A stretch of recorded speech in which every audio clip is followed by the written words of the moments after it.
اسرائیلی forces اور Hamas میں شدید لڑائی جاری ہے اور اسرائیل کو حماس کے ہاتھوں شدید جانی اور مالی نقصان کا سامنا کرنا پڑ رہا ہے۔ حماس کے القسام بریگیڈ کے جنگجوؤں کے تازہ حملوں میں 40 اسرائیلی فوجی ہلاک اور 44 ٹینکوں کو فوجی گاڑیوں کو نقصان پہنچایا گیا۔ القسام کے ترجمان ابو عبیدہ کے مطابق گزشتہ 48 گھنٹوں کے دوران اسرائیل کے 44 ٹینکوں اور فوجی گاڑیوں کو تباہ کیا گیا۔ ان حملوں میں 40 اسرائیلی فوجی ہلاک اور درجنوں زخمی ہوئے۔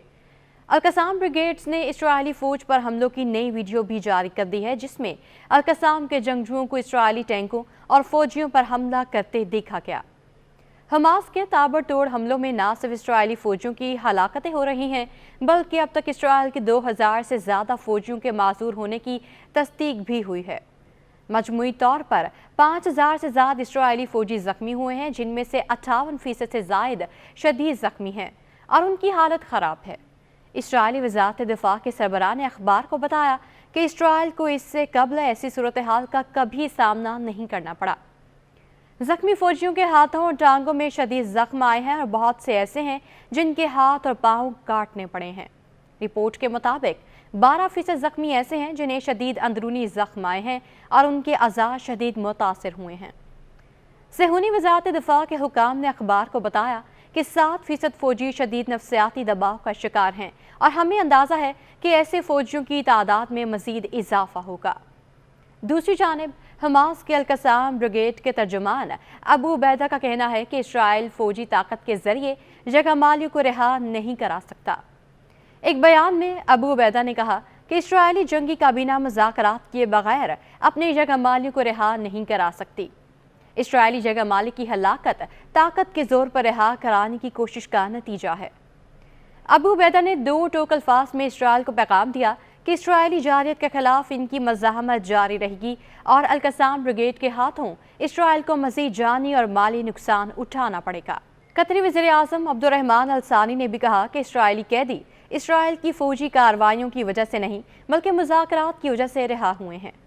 قطر کے دارالحکومت میں دوحہ کانفرنس سے خطاب کرتے ہوئے عبدالرحمن الثانی کا کہنا تھا کہ اسرائیل کی مسلسل بمباری مزید قیدیوں کی رہائی کے امکانات کو محدود کر رہی ہے۔ تاہم قطر تمام مشکلات کے باوجود جنگ بندی اور مزید قیدیوں کی رہائی کی کوششیں جاری رکھے ہوئے ہے۔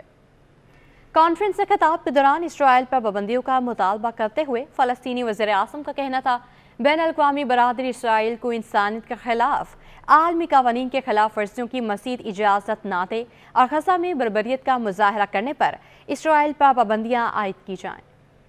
حماس کے رہنما نے عرب میڈیا کو بھیجے گئے اپنے آڈیو بیان میں کہا کہ عارضی جنگ بندی اپنی ساکھ ثابت کر چکی ہے۔ مکمل جنگ بندی کے لیے اسرائیل کے مذاکرات کی میز پر واپس آنے تک مزید ایک بھی جگہ مالی کو رہا نہیں کیا جائے گا۔ صہیونی افواج کی جانب سے غزہ میں مسلسل عالمی قوانین اور انسانی حقوق کی خلاف ورزیوں کا سلسلہ جاری ہے۔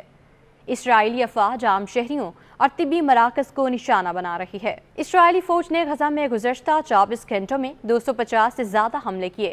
رہائشی علاقوں میں بمباری سے کل سے اب تک 300 فلسطینی شہید ہو گئے ہیں۔ متعدد فلسطینی تباہ شدہ عمارتوں کے ملبے میں دبے ہیں۔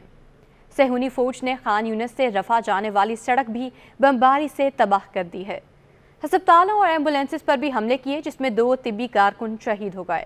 اکتوبر سے اب تک اسرائیلی حملوں میں 7 فلسطینی شہداء کی تعداد 18,000 سے تجاوز کر گئی ہے۔ شہید ہونے والوں میں 8,000 سے زائد بچے شامل ہیں، جبکہ زخمی افراد کی تعداد 48,000 سے بڑھ چکی ہے۔ ہزاروں افراد لاپتہ ہیں، جن کے ملبے تلے دبے ہونے کا خدشہ ہے۔ فلسطینی شہری دفاع کا کہنا ہے کہ ملبے تلے دبے فلسطینیوں کو نکالنے میں شدید دشواریاں ہیں۔ ایندھن کی کمی سے شہری دفاع کے پاس اب صرف ایک گاڑی قابل استعمال ہے۔